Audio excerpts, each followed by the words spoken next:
मुंबई की तंग गलियों में एक छोटे से चौल में रहती थी गंगू। उम्र ने उसके चेहरे पर झुर्रियां जरूर उतार दी थी, लेकिन आंखों में अब भी समंदर जैसी गहराई थी। बचपन से पढ़ाई लिखाई का सपना देखा था, पर हालात की बेरुखी ने उसे मछली बेचने वाली बना दिया। ए ताजी मछली कोई ले लो, आज का माल बढ़िया है। अरे गंगू, आजकल तो तुम ज्यादा ही पैसे मांगती हो। कल तो मुझे आधे दाम में दी थी। क्या करूं काका, भाव बढ़ गया है। मुझे भी तो जीना है, पेट पालना है। जिंदगी भी इन बासी मछलियों जैसी हो गई है, कोई पूछता ही नहीं।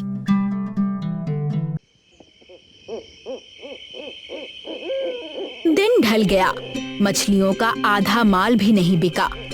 गंगू थकी हारी अपने चौल में लौट आई। अकेले कमरे में उसने छोटे चूल्हे पर दाल चढ़ाई। अकेलापन उसके सीने पर बोझ बनकर बैठ गया। कितने साल हो गए, यही टोकरी, यही बदबू, यही झगड़े, कब तक ऐसे जीऊंगी?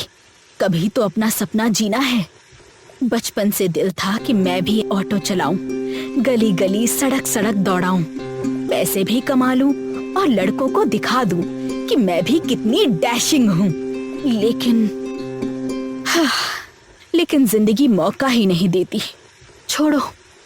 बेचारी गंगू अपनी रोजमर्रा की जिंदगी से थक चुकी थी।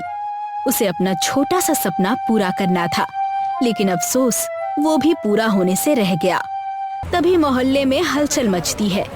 पास के रमेश काका अपनी पुरानी रिक्शा बेचने का ऐलान करते हैं। गंगू तुरंत दौड़कर उनके पास चली जाती है। अरे रमेश काका, रिक्शा क्यों बेच रहे हैं? अब तो मेरी कमर जवाब दे रही है गंगू। रिक्शा चलाना मुश्किल हो गया है। सोच लिया है कि अब बेच दूंगा। कोई ठीक से देखभाल करे तो 10 साल और चल जाएगी ये। कितने में बेचोगे? बस 50,000 में। ठीक है काका, ये मौका फिर नहीं मिलेगा। मैं रिक्शा लेकर ही रहूंगी। अगले दिन गंगू रमेश काका से रिक्शा लेने के लिए बात करती है, लेकिन पैसों की तंगी के कारण वो काका से 4 महीने का समय मांगती है। काका राजी हो जाते हैं। अब गंगू की मेहनत शुरू होती है। सुबह मछली बेचकर पैसे कमाती और रिक्शा खरीदने के लिए बचाती। 3 महीने बीत जाते हैं, लेकिन महीनों के संघर्ष के बावजूद गंगू अब तक सिर्फ 15,000 जमा कर पाई थी। आखिर ये मेरे साथ क्या हो रहा है? मैंने ऐसी क्या गलती की जिससे इतना संघर्ष करने के बावजूद मैं 50,000 जमा नहीं कर पा रही हूँ? अब मेरा रिक्शा का सपना कैसे पूरा होगा? हर दिन काम, झगड़े, लोग और मेरी मेहनत सब बेकार लग रहा है। ऊपर से समय भी कम होता जा रहा है। उफ, क्या सच में मैं कभी सफल हो पाऊंगी? लगता है कभी नहीं हो पाऊंगी। यही सच है। गंगू का सपना फिर एक बार टूटने के कगार पर था। तभी एक दिन सुबह गंगू मछली पकड़ने गई थी। समंदर किनारे जाल फेंकते समय उसने देखा कि जाल में मछली के साथ साथ सीप और शंख भी फंस गए हैं। ध्यान से खोलने पर उसने देखा उसमें एक बड़ा चमकदार मोती था। ये तो वाह, अब इसे बेचना ही होगा। नमस्ते सेठ जी। अरे गंगू, आज तुम यहाँ कैसे? जी, मुझे पैसे चाहिए थे, जिसके लिए मैं कुछ बेचना चाहती हूँ। ठीक है, दिखाओ क्या बेचना है। जी, ये मोती बिल्कुल नया और चमकदार है, मुझे इसे बेचना है। अरे ये तो बहुत सुंदर मोती है। मैं तुम्हें इसके 50,000 दूंगा, चलेगा? सच? 50,000? हाँ बिल्कुल। ठीक है, चलेगा, दे दीजिए। ये तो चमत्कार था। अंततः गंगू ने 50,000 जुटा लिए। उसी दिन उसने रिक्शा खरीदी। अब उसके पास चमकदार नई रिक्शा थी। वो पूरे शान से मोहल्ले में घूमती, मछली बेचने निकलती। आहा, अब मैं निकल पड़ी। रिक्शा खरीदने के बाद गंगू बेहद खुश थी। उसके सपनों की गाड़ी अब सड़कों पर दौड़ रही थी। लेकिन धीरे धीरे उसका स्वभाव बदलने लगा। पहले जो गंगू ग्राहकों से हंसकर बात करती थी, अब अक्सर झगड़ने लगी थी। उसे लगता था उसके पास रिक्शा है तो अब वो किसी की मोहताज नहीं है। अरे गंगू, रिक्शा बीच में क्यों खड़ी की है? पूरी गली रोक रखी है, जरा इसे बगल में लगा दो। क्यों रे, तुम्हें कोई और जगह नहीं मिली चलने के लिए? देखो, ये मेरी रिक्शा है, मैं इसे जहाँ चाहूँ खड़ी करूँगी। तेरा काम नहीं है इसमें बोलने का, समझी? जा, दूसरे रास्ते से जा। ये क्या बात हुई? इतना घमंड अच्छा नहीं है गंगू। हा, तुम्हें पूछा मैंने? नहीं ना, तो निकल यहाँ से चुपचाप। आंटी, मेरी पतंग का डोर निकाल दीजिए ना। चल भाग यहाँ से, तेरे जैसे बच्चों ने जीना हराम कर रखा है। गंगू, ये सब क्या है? छोटे बच्चे से ऐसे बात करते हुए तुम्हें शर्म नहीं आती? तुम मुझे क्यों बोल रही हो? तेरे बच्चे को अकल नहीं है क्या? पता है, मेरी रिक्शा को हाथ लगाना मुझे अच्छा नहीं लगता। गंगू का गुस्सा और रौब दिन ब दिन बढ़ता ही गया। मोहल्ले में लोग अब उससे कतराने लगे, जिससे गंगू को और भी मजा आने लगा। एक दिन किसी से झगड़ते हुए गंगू रिक्शा लेकर गलियों में तेज चलती है। उसकी रिक्शा इतनी तेज चली कि उसका एक्सीडेंट हो गया। रिक्शा खाई में पलट गई। गंगू बुरी तरह घायल हो गई। इसके कारण वो पैरों से अपाहिज और आंखों से अंधी हो गई। अब उसके पास ना तो रिक्शा चलाने की ताकत बची थी और ना मछली बेचने का सहारा। हे भगवान, मैंने कितना बड़ा गुनाह किया। मेरे घमंड ने मुझसे सब छीन लिया। ना लोगों का साथ रहा, ना सेहत, ना मेरा सपना। अब मैं क्या करूं? मैं क्या करूं? नहीं, ऐसे रोने से कुछ नहीं होगा। तुझे जीना होगा गंगू, जीना ही होगा। लेकिन कैसे? हाँ, पता है कैसे। गंगू के पास अभी भी वो 15,000 रुपए थे जो उसने पहले से बचाए थे। उसने सोचा कि पूरी तरह हार मानने के बजाय रिक्शा की मरम्मत करवा ले।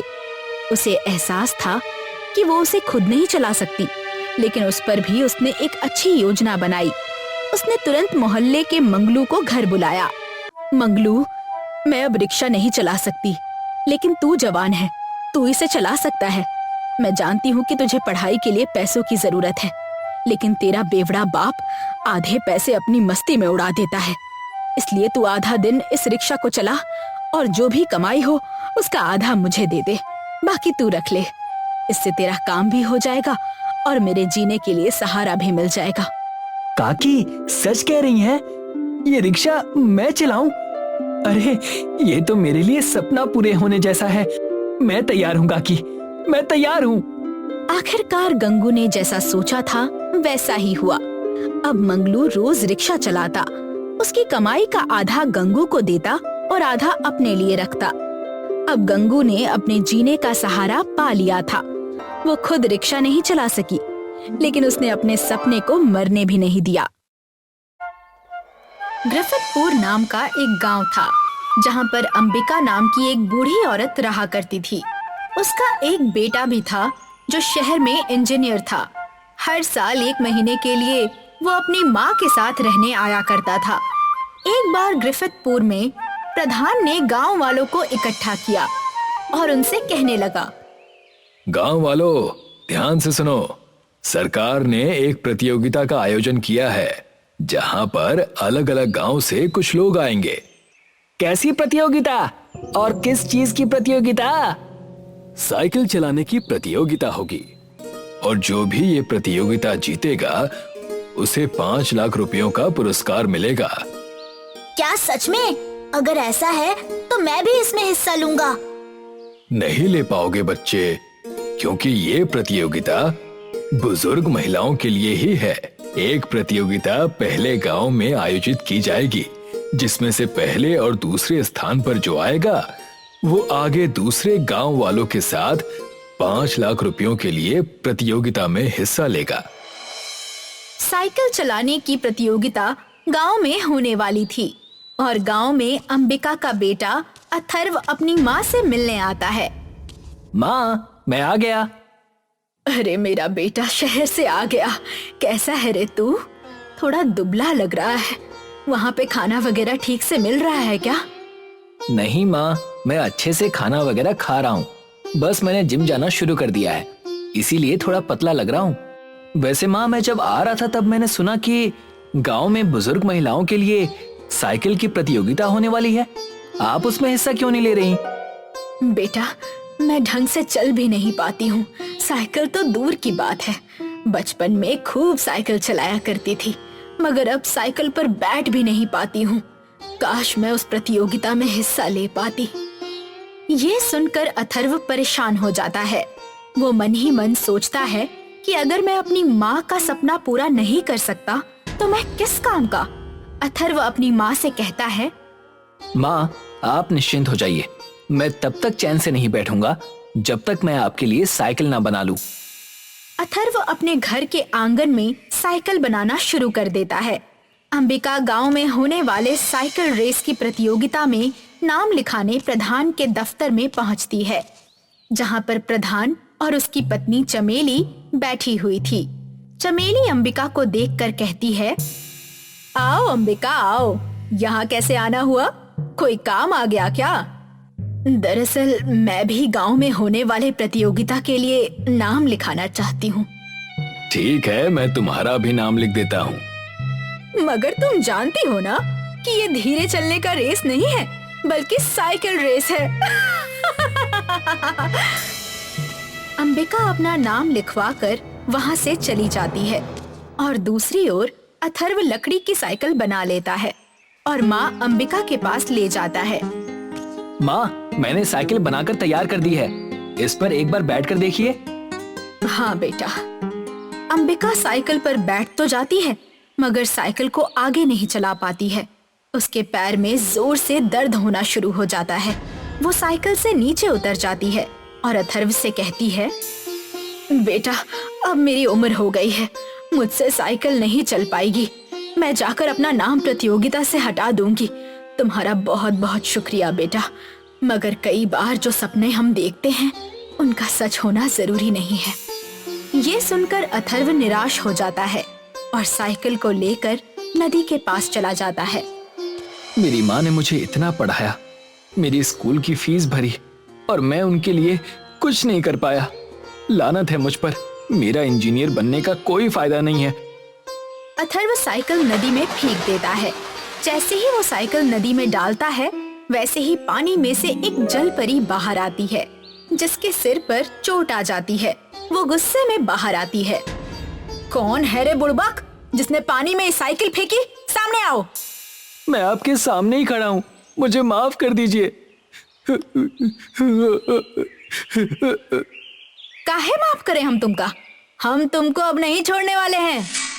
अथर्व रोने लग जाता है। ए भैया, ओ, रो कह रहा है? हम तो बस ऐसे ही कह रहे थे, हम तुमका कुछ नहीं करेंगे। कहा बात है, तनी खुल के बताओ। अथर्व सारी बातें जलपरी को बताता है। तेरा की, यही से तुम रो रहा था? रुको, अभी तो हर मदद करती हूँ। परी पानी के नीचे जाती है और वो साइकिल को बाहर निकालती है, मगर साइकिल इस बार मछली की जैसी दिखती है, जिसे देखकर अथर्व कहता है, बहन, ये साइकिल मेरी नहीं है। ये साइकिल जादुई है, एकदम स्पेशल साइकिल है। बैठोगे तो फुटफुटाई के चलेगी, एकदम जुर्र करके। ये ले जाओ और अपनी अम्मा को दे दो, हम निकलते हैं। ये कहकर परी वहाँ से निकल जाती है और अथर्व साइकिल अपने घर ले जाता है। घर जाते ही अथर्व अपनी माँ अंबिका को बाहर बुलाता है। अंबिका मछली साइकिल देखकर आश्चर्यचकित हो जाती है। अरे अथर्व, ये तो बड़ी ही अजीब साइकिल है। माँ, इस पर बैठकर देखिए।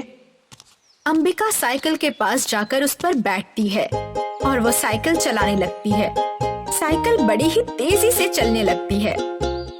वाह बेटा, ये मछली साइकिल तो बड़ी ही कमाल की है। इसकी रफ्तार तो लाजवाब है। अब मुझे आत्मविश्वास आ रहा है कि मैं प्रतियोगिता में हिस्सा ले पाऊंगी। अथर्व अपनी माँ को साइकिल चलाता देखकर बहुत खुश था। गांव में साइकिल की प्रतियोगिता का दिन आ जाता है, जहां पर प्रधान की पत्नी चमेली भी हिस्सा लेती है। जैसे ही अंबिका अपनी साइकिल पे आती है, चमेली हंसने लगती है और अंबिका से कहती है, अरे ये क्या, तुम मछली पर बैठकर आ गई? ये मछली साइकिल है चमेली, ये सबसे अच्छी साइकिल है। जीतूंगी तो मैं ही। फिर जाऊंगी सरकार के आयोजित साइकिल प्रतियोगिता में और जीत कर आऊंगी 5 लाख। प्रतियोगिता शुरू होती है। 1, 2, 3। बंदूक की आवाज सुनते ही सब साइकिल चलाने लगते हैं। अंबिका की मछली साइकिल सबसे तेज चलती है और अंबिका के पीछे पूरी जान लगाकर चमेली साइकिल चला रही थी। अरे ये तो काफी तेज साइकिल चला रही है। अंबिका साइकिल प्रतियोगिता जीत जाती है और चमेली दूसरे स्थान पर आती है। दोनों ही सरकार की तरफ से आयोजित साइकिल प्रतियोगिता के लिए चुने जाते हैं, मगर चमेली दूसरे स्थान पर आने से जरा भी खुश नहीं थी। वो घर जाकर अपने पति प्रधान से जाकर कहती है, ए जी, मैं दूसरी आ ही नहीं सकती हूँ। कुछ तो बात है अंबिका के मछली साइकिल में, जो वो इतनी तेजी से चल रही थी। मैंने तो उड़ती उड़ती खबर भी सुनी है कि उसका बेटा जो शहर से आया है वो अपनी बूढ़ी माँ के लिए साइकिल बना रहा था, मगर उसे किसी जलपरी ने वो मछली साइकिल दी है। हमें कुछ करना होगा, नहीं तो वो बुढ़िया सरकारी साइकिल प्रतियोगिता में भी जीत जाएगी और 5 लाख रुपए की रकम भी ले जाएगी। तुम चिंता मत करो चमेली, मेरे पास एक तरकीब है। कैसी तरकीब है आपके पास? तुम देखती रहो चमेली, वो उस प्रतियोगिता में भाग भी नहीं ले पाएगी। प्रधान और चमेली अंबिका की मछली साइकिल चुराने का षड्यंत्र रच रहे थे और दूसरी ओर अंबिका और उसका बेटा अथर्व बहुत खुश थे। माँ, आप तो पहले स्थान पर आ गई। सब कुछ तुम्हारी वजह से हुआ है बेटा। अगर तुम ना होते तो शायद मैं उस प्रतियोगिता में हिस्सा भी नहीं ले पाती। माँ, ये तो मेरा फर्ज था। मैं अभी आया, साइकिल को पास के पेड़ पर लॉक करके। अथर्व साइकिल को पास के पेड़ पर लॉक कर देता है और अपने घर निकल जाता है। जैसे ही रात होती है, प्रधान के गुंडे साइकिल को चोरी करने के लिए आते हैं। ये साइकिल तो बड़ी ही अलग है, मछली की तरह दिख रही है। तभी प्रधान जी से चुराने के लिए कह रहे होंगे। चलो जल्दी इसका ताला तोड़ो और ले चलो। जैसे ही उनमें से एक ताला खोलने के लिए उस साइकिल को छूता है, वैसे ही उसे करंट लग जाता है और वो जोर से चीखता है। अरे चिल्ला क्यों रहे हो? सबको बता देगा क्या? पहली बार चोरी कर रहा है। दूसरा गुंडा भी ताला खोलने के लिए जैसे ही साइकिल को छूता है, वैसे ही उसे भी करंट लग जाता है। अभी समझ आया क्यों मैं चीख रहा था।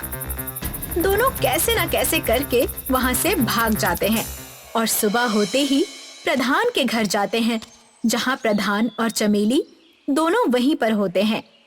वो गुंडे सारी बातें प्रधान और चमेली को बताते हैं। प्रधान सोच में पड़ जाता है। ऐसा कैसे हो सकता है? साइकिल में पक्का कुछ जादुई है। साइकिल को छू नहीं सकते, मगर उस पेड़ को जला तो सकते हैं ना?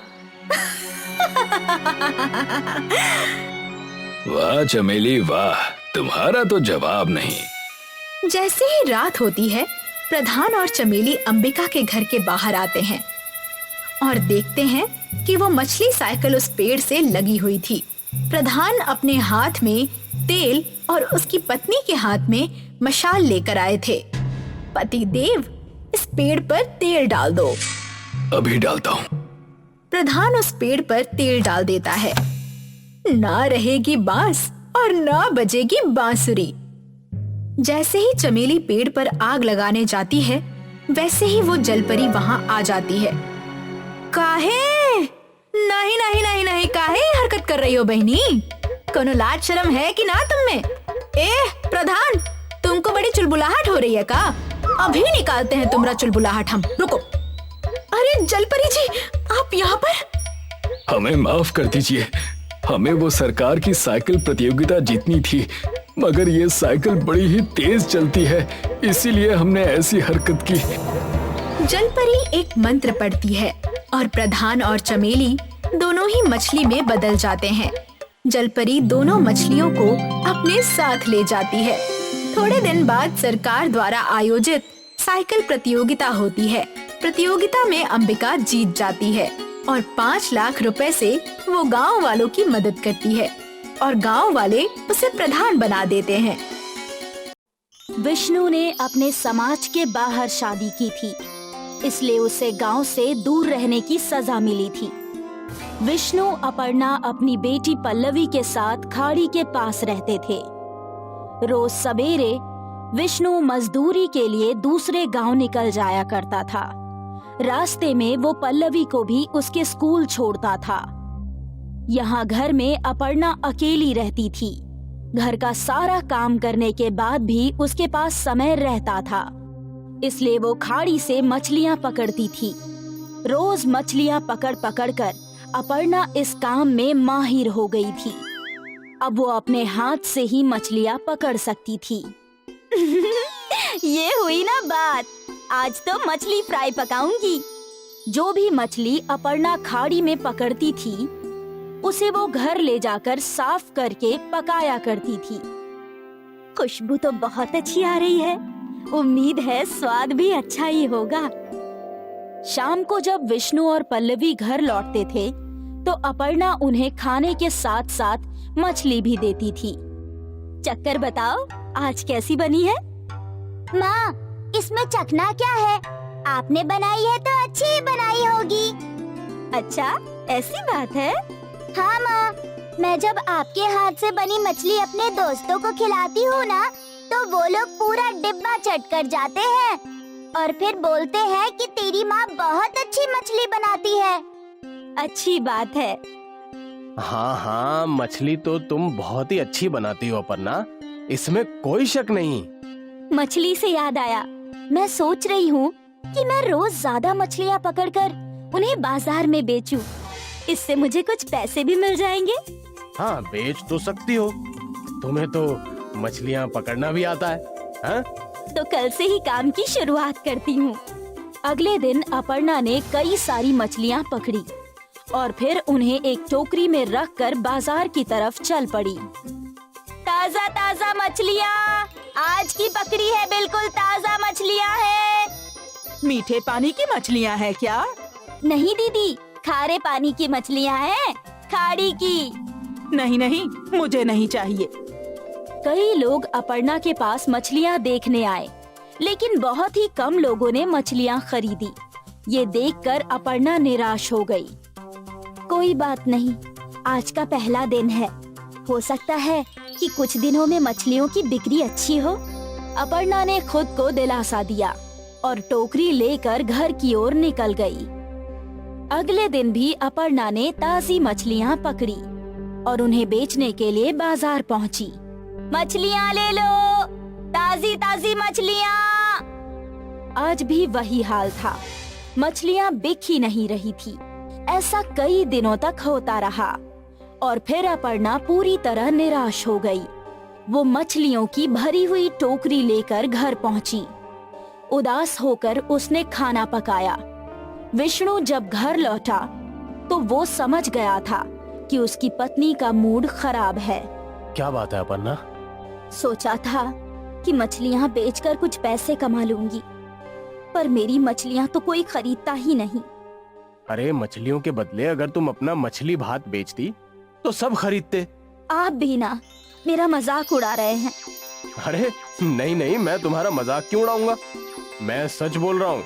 तुम स्वादिष्ट मछली भात बनाती हो और मछलियाँ खुद ही पकड़ती हो, तो तुम दाम भी कम रख सकती हो। एक बार सोच कर देखो। विष्णु ये बात बोलकर घर के बाहर चला गया और अपर्णा इस बात के बारे में सोचने लगी। सभी लोग मेरी मछली भात की तारीफ करते हैं, तो मैं एक बार कोशिश करके देख ही सकती हूँ। मुझे तो वैसे भी पैसे ही कमाने हैं, मछली से कमाऊं या फिर मछली भात से, क्या फर्क पड़ता है। अब अपर्णा के चेहरे पर मुस्कान आई और वो एक और कोशिश करने के लिए तैयार थी। अगले दिन अपर्णा ने ताजी मछलियाँ पकड़ी और फिर उन मछलियों को पकाया। जब सब तैयार हो गया तो अपर्णा ने एक डिब्बे में मछली और दूसरे डिब्बे में भात भर लिया और वो झोला लेकर घर से बाहर निकल गई। अपर्णा बाजार में पहुंची।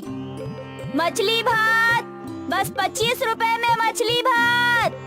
मछली भात सुनते ही ग्राहक खींचे चले आए। ताजा मच्छी है ना? हाँ, आज सुबह ही पकड़ी है। ठीक है, मुझे 1 प्लेट दे दो। अपर्णा ने उस आदमी को 1 प्लेट मछली भात दी। वो आदमी वहीं खड़े रहकर खाने लगा। उसकी मछली की खुशबू फैलने लगी और कई और ग्राहक अपर्णा के पास आए। मुझे भी 1 प्लेट देना। जी। जैसे जैसे ग्राहक आते जा रहे थे, अपर्णा सभी को मछली भात देती जा रही थी।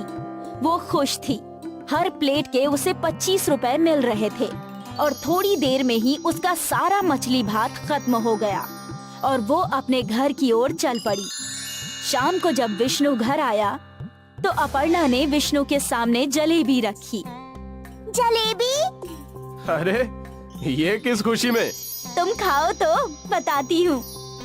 तीनों जलेबी खा रहे थे और अपर्णा ने विष्णु को आज का किस्सा सुनाया। मैं नहीं कहता था कि तुम्हारा मछली भात बहुत बिकेगा। अब लाओ, मुझे भी मछली भात खिलाओ। अरे रे, वो तो सारा बिक गया। क्या? और उस दिन से अपर्णा के मछली भात का व्यापार चल पड़ा।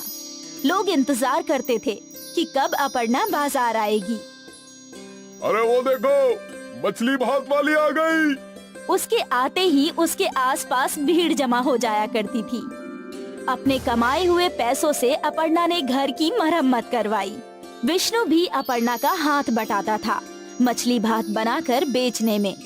विष्णु ने मजदूरी करनी छोड़ दी। मियाँ बीवी मिलकर मछली भात बेचते थे। बाजार में उनकी दुकान भी खुल गई थी। मछली भात का बिजनेस चल पड़ा और थोड़े ही दिनों में पूरे गांव में अपर्णा मछली भात वाली मशहूर हो गई। अब उसका पूरा परिवार इसी काम में उसका हाथ बटाने लगा।